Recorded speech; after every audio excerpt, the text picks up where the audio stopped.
Paz e graça, gente, beleza? Tô aqui de novo, Renato Nadalini Aguiar, projeto Vem Pra Mesa. E hoje eu quero partilhar uma palavra com vocês lá do livro de Êxodo. Êxodo 3, a sarça ardente. Você sabe que isso aqui me faz lembrar primeira vez que eu participei de um momento de oração. Eu tinha 27 anos. Olha só, 27, não faz tanto tempo assim, né? Foi um momento de oração. Eu estava na casa dos meus pais, aqui em Venceslau Braz, onde eu moro hoje. Eu morava em Curitiba.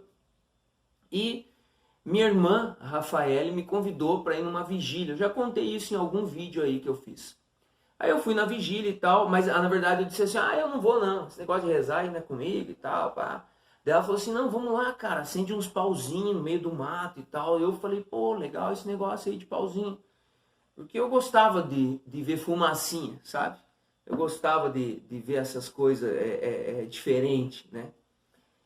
E aí eu fui, já contei, né? Cheguei lá, em frente da casa do Abílio, ele morava aqui em Venceslau. Tinha uma mecânica. Cheguei na frente, tinha uma Kombi toda detonada, um pau velho de uma Kombi. Entrei dentro da Kombi, entrou aquele bando de adolescente, meninada de 15, 16 anos, mas lotou a Kombi. Deu superlotação naquela noite. Era umas 11 horas da noite, mais ou menos. E nós fomos.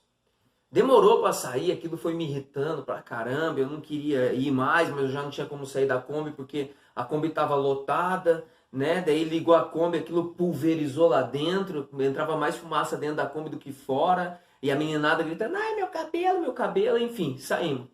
Saímos, descemos uma grota pro lado de um lugar aqui que eles chamam de farinheira. A Kombi estava sem luz e sem freio. Olha o juízo desse povo. E aí eu sei que ela parou numa pedra. Bau! Deu aquela pancada, só que eu nem me mexi, porque a Kombi estava tão lotada, só fez assim, ó. Né?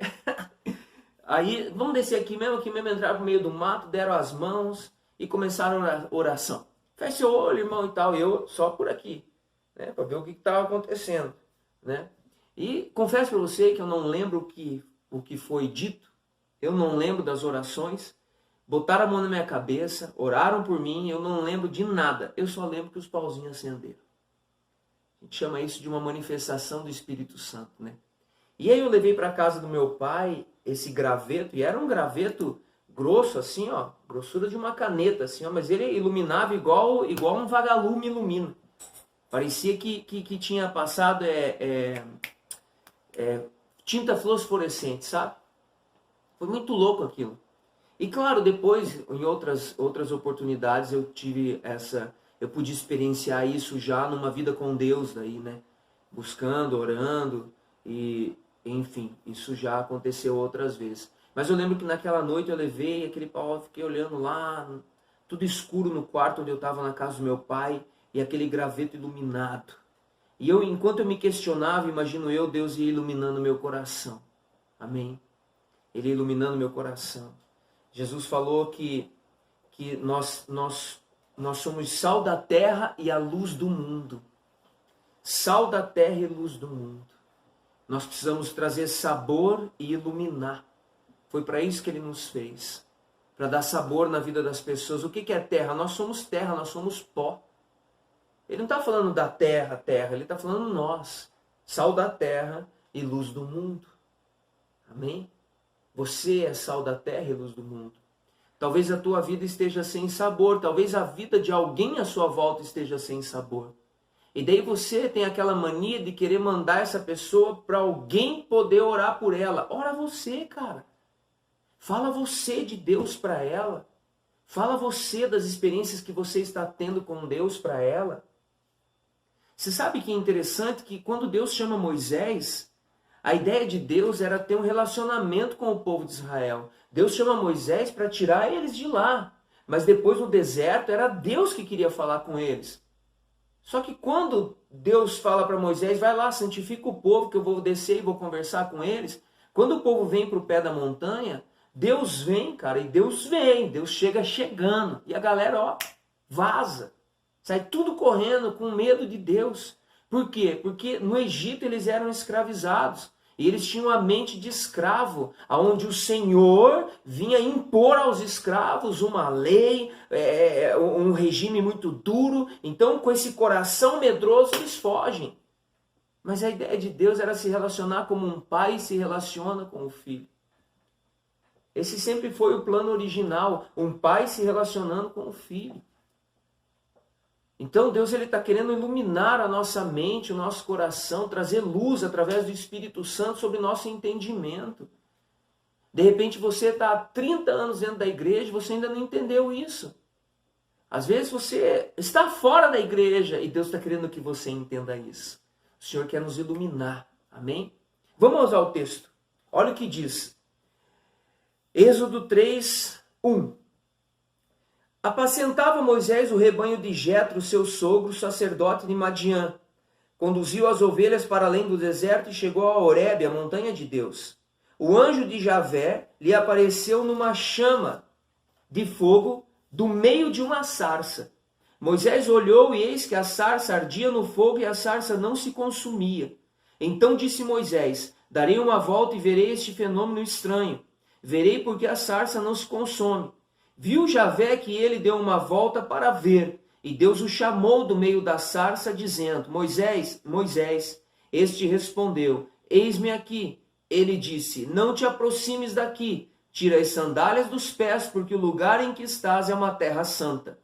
Disse mais, eu sou Deus de teus pais, o Deus de Abraão, o Deus de Isaque e o Deus de Jacó. Então Moisés cobriu o rosto porque temia olhar para Deus. Amém? Olha que interessante. Sabe, eu aprendi uma coisa esses tempos, eu não sabia disso. Que é normal a sarça pegar fogo no deserto.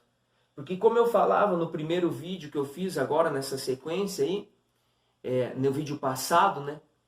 Que o deserto é muito quente durante o dia. Isso dizem os entendidos.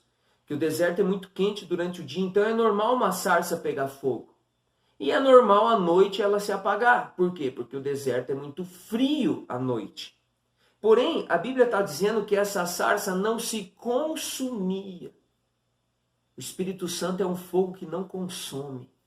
Amém? Ele só queima as impurezas. E ele continua queimando. E ele continua queimando. E ele continua queimando. Porque o fogo arderá continuamente no altar. Hoje o altar sou eu e você, irmão.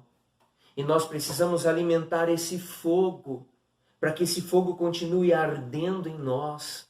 Amém? E aonde é que nós encontramos a motivação para continuar queimando?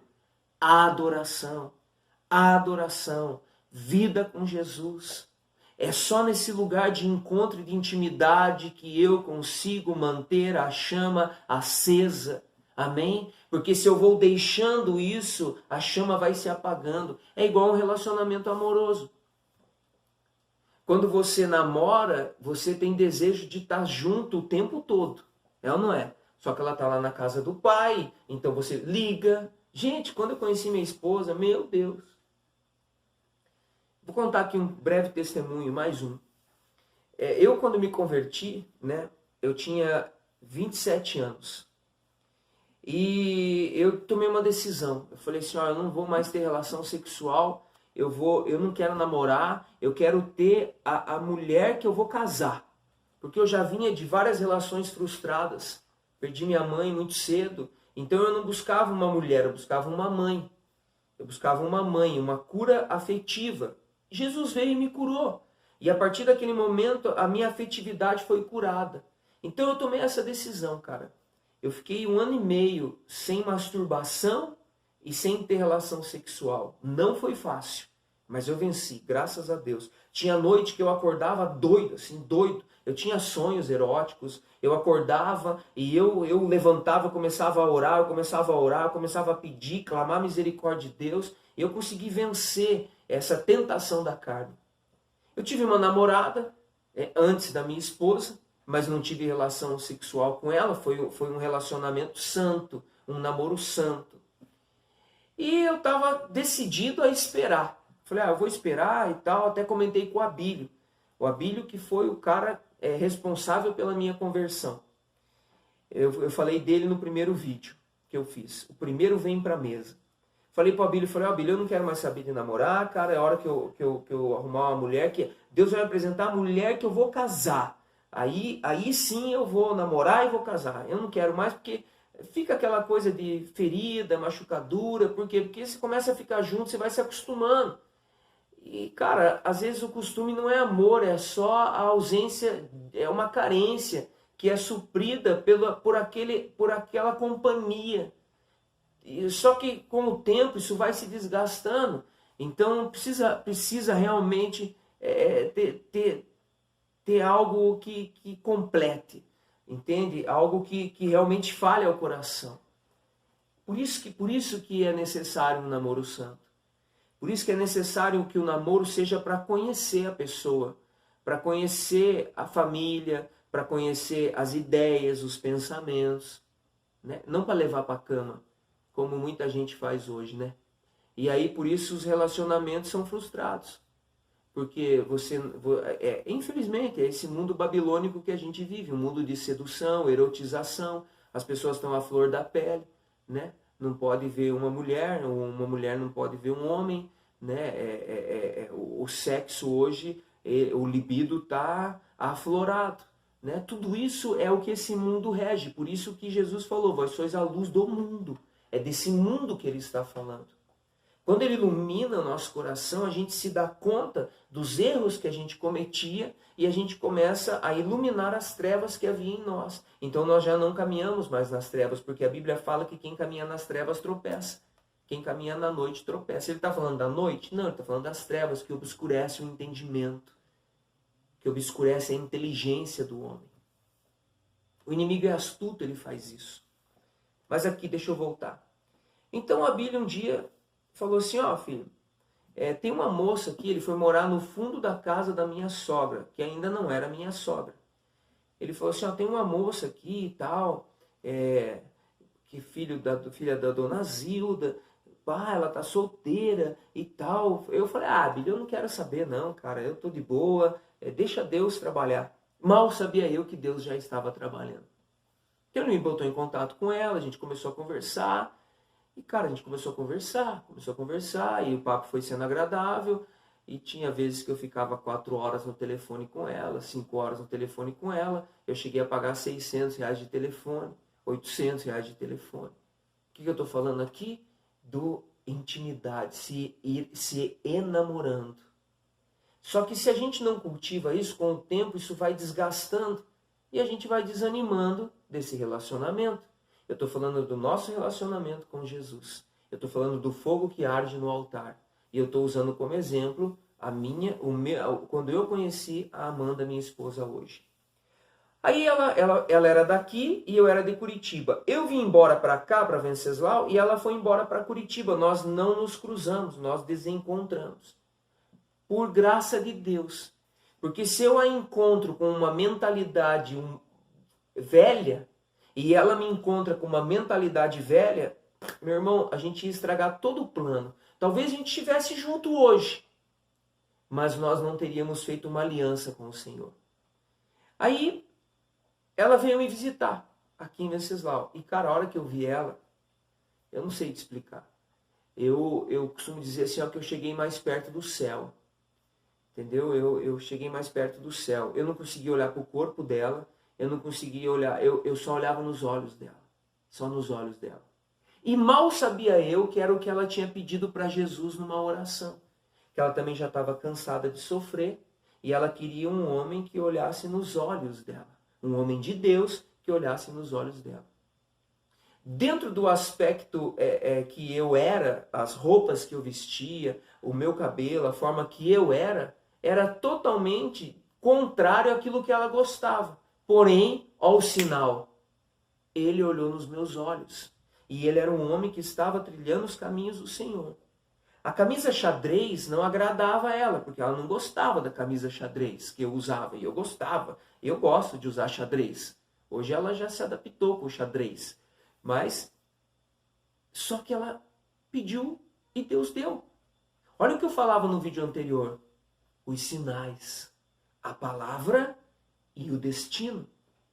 Então ela falou, Senhor, eu quero um homem que olhe nos meus olhos, que seja um homem de Deus. Quando eu encontro ela, eu só olho nos olhos dela, eu não consigo olhar para outra parte do corpo dela, não consigo tocar nela. Foi uma coisa muito louca. Então ela teve a certeza de que era eu. E eu tive a certeza de que era ela. E o que aconteceu? Ela voltou para Curitiba, porque ela morava em Curitiba e nós não nos paramos de falar. E a gente foi cultivando, foi cultivando. Um dia ela veio para Venceslau. O Abílio chegou na casa da mãe dela, ele tem muita intimidade com ela, com a família. Ele falou, filha, deixa eu ver um negocinho aqui na sua bolsa. Ele olhou na bolsa dela, o kit de unhas estava lá. E ele disse assim, você não vai voltar mais embora. Daí ela falou, você tá louco, Abílio? Eu tenho trabalho lá, como que eu não vou voltar embora? Eu preciso voltar embora. Irmãos, ela não voltou mais embora. Ela abandonou o serviço, ela abandonou tudo em Curitiba e a partir daquele dia ela ficou em Venceslau. Nós noivamos, em 4 meses nós casamos. E nós não tivemos relação sexual antes do casamento. Não tivemos relação sexual antes do casamento. Nós fomos para o altar sem deitar na cama antes. É possível. Eu vinha de uma vida toda desregrada, ela também. Mas nós conseguimos através da oração. Através da oração. Por que eu estou te falando isso? Porque é a mesma coisa com Deus. Você vê, Deus chama a atenção de Moisés. Deus chama a atenção de Moisés. Uma sarça que não se consome. Esse fogo hoje está dentro de mim e de você através do Espírito Santo. Só que muitas pessoas, por estarem afastadas de Deus, o fogo já se apagou. Outras, por terem desanimado na caminhada por algumas coisas que aconteceram, o fogo está só uma chaminha. Outras estão queimando de amor. Então, o que eu preciso fazer? Eu preciso começar a entender que Deus está chamando a minha atenção para Ele. Olha só, Moisés para ver que espetáculo era esse que a natureza estava dando. Uma sarça que não se consumia. E quando Deus vê que Moisés se interessa por aquilo que ele estava mostrando, olha que interessante. Quando Deus vê que nós nos interessamos por aquilo que ele está mostrando, ele fala conosco, vem a revelação. E ele chama Moisés pelo nome. Moisés, Moisés. Quando Moisés ouve aquilo, ele entende. Opa, tem algo a mais aqui. Amém? Você está entendendo, né? Então Deus diz assim, ó, tira as sandálias dos teus pés, porque a terra que você pisa é santa. Deus estava falando daquele lugar também, mas Deus está falando de nós. Irmãos, nós somos o pó da terra. Nós somos um barro, nós somos terra. Amém? Nós somos feitos do pó da terra. Amém? Nós somos imagem e semelhança do Pai. Você está entendendo? Do Pai e do Filho. Então ele está dizendo que você é santo. Cara, isso é tão real. Olha o que fala o livro de Coríntios. Olha só, 1 Coríntios, olha o que diz. 1 Coríntios 3,16. Eu vou ler aqui na outra Bíblia, tá? Só para eu não sair daqui. Olha lá, ó. Não sabeis que sois o templo de Deus e que o Espírito de Deus habita em vós? Se alguém destruir o templo de Deus, Deus o destruirá, porque o templo de Deus é sagrado e isso sois vós. Amém?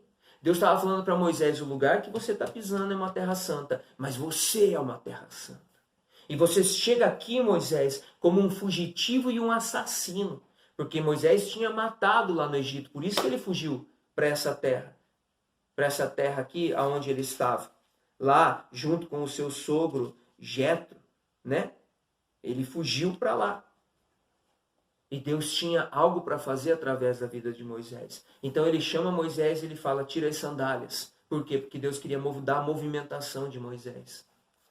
E a partir daquele encontro, Moisés sai daquele lugar. Ele chega como assassino e fugitivo e ele sai de lá como um libertador.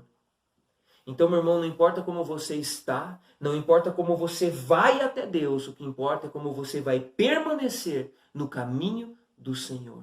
Amém? E se você permanecer, este fogo arderá continuamente no altar. Moisés se interessa pelo acontecimento, então Deus se revela a ele. Como diz um amigo meu, Deus se revela aos interessados. Você precisa começar a se interessar mais pelas coisas do Senhor, irmão. Começa a olhar para os sinais. Começa a olhar para a palavra. Se você olhar só para os sinais e não ler a palavra, você vai se tornar um místico. Aí você vai começar a ver coisa que não é verdade, você vai começar a pirar numa parada que não é real. Agora, se você olhar para os sinais e você olhar para a palavra e a palavra estar condizente com os sinais, meu irmão, Deus vai te dar direção. Deus vai te dar direção. Ele está apontando algo, o Senhor está apontando algo, e eu só vou conseguir ver o que Deus está apontando a hora que eu me voltar para Ele.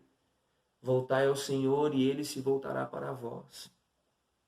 Deus está querendo mudar a sua movimentação. Deus mudou a minha movimentação, Ele quer mudar a nossa movimentação. E olha, eu já estava na igreja, hein? 15 anos na igreja. Deus vem e muda a minha movimentação. E eu não deixei de ser igreja por isso. Eu não deixei de ter uma religião por isso. Respeito, amém? Mas a gente precisa entender qual é esse envio de assassino e fugitivo a libertador. Deus tem um propósito na nossa vida. Na vida de cada um, Ele tem um chamado, Ele está chamando a nossa atenção para Ele. Por quê? Só porque Ele quer nos salvar? Não, Ele já nos salvou. Se você aceitar Jesus como o Senhor da sua vida, você está salvo. Só que agora Ele quer que você se torne um libertador. Ele quer que você se torne um libertador. Olha só que interessante. Quando Moisés foi nascer, Herodes disse assim, o faraó disse assim, vai e mata todas as crianças que estiverem nascendo, os meninos que nascerem. Quando Jesus vai nascer, Herodes diz, matem as crianças abaixo de 2 anos. Tanto Moisés quanto Jesus eram libertadores. Eu não estou comparando Jesus com Moisés, amém? Mas você está entendendo o que eu estou falando. Será que nós não estamos vivendo uma geração de libertadores? Olha os casos de suicídio e morte. Olha o quanto as nossas crianças têm sido atacadas, irmãos. Deus está sinalizando. E muitas vezes nós estamos dormindo e não estamos vendo. Por quê? Porque estamos distante do Senhor. Nós precisamos voltar para Ele. Amém? Deus te abençoe. Até a semana que vem. Valeu, galera.